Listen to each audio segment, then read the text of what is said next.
Unit 16. The Sleepwalker. General Review of Grammar and Structures.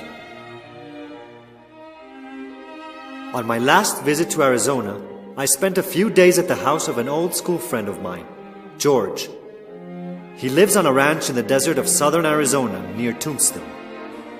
The main house of the ranch is said to be haunted, but I have never believed in ghosts. On my first night there, I heard footsteps outside my room. They echoed down the corridor, but I noticed no lights were on. I was very tired after my trip and immediately went back to sleep. The next morning, however, I could not find my shoes which I had left under the bed. For a moment, I sat on the bed wondering whether I had left them somewhere else. I looked in the closet and under the nightstand, but I could not find them anywhere. At breakfast, I asked my host about the shoes. Howdy, Ned. Did you sleep okay? Yeah, sure. Say, George, do you know if the maid took my shoes away to be polished? Why? Can't you find your shoes, Ned? Well, no. I'm sure that I left them under my bed last night, but they weren't there this morning. After breakfast, we went back to my bedroom together. The maid was there. She was making the bed and cleaning the room. Did you find this gentleman's shoes when you cleaned the room? No, sir. I didn't see any shoes. Did you clean well under the bed? Yes, sir, but I'll look again if you want. The maid looked under the bed again, but there was nothing there. Once again, we looked in the closet and under the nightstand. George suggested that we look in my suitcase, but it was empty. Now that's strange. I wonder where your shoes are.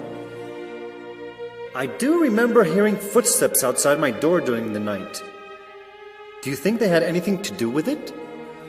Footsteps? Of course there were footsteps. This house is haunted.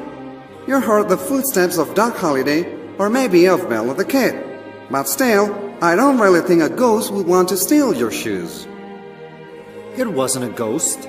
It was someone walking. But let's forget about it now and enjoy our weekend together. Okay, partner. However, I could not forget the shoes.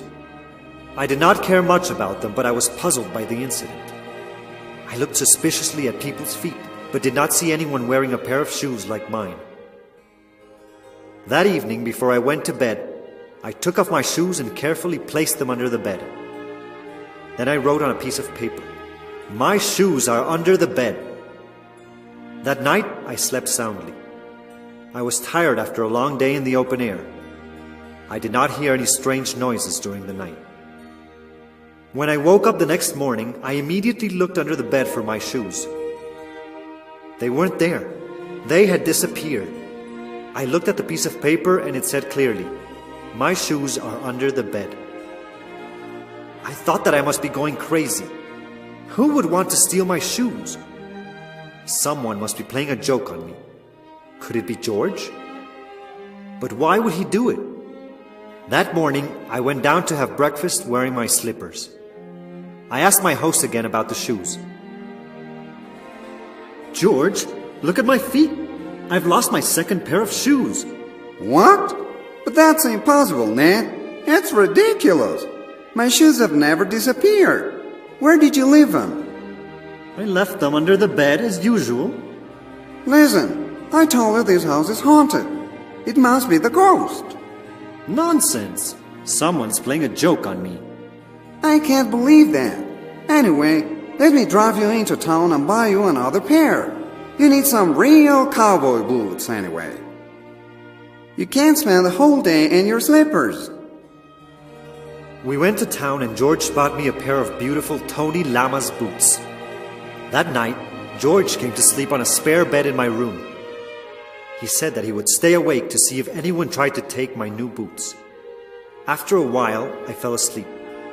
The next morning, when I woke up, I saw my 2 pairs of shoes neatly lined up under my bed. Beside them were my boots. Where were they? Out in the barn, Ned, old buddy. You walk in your sleep.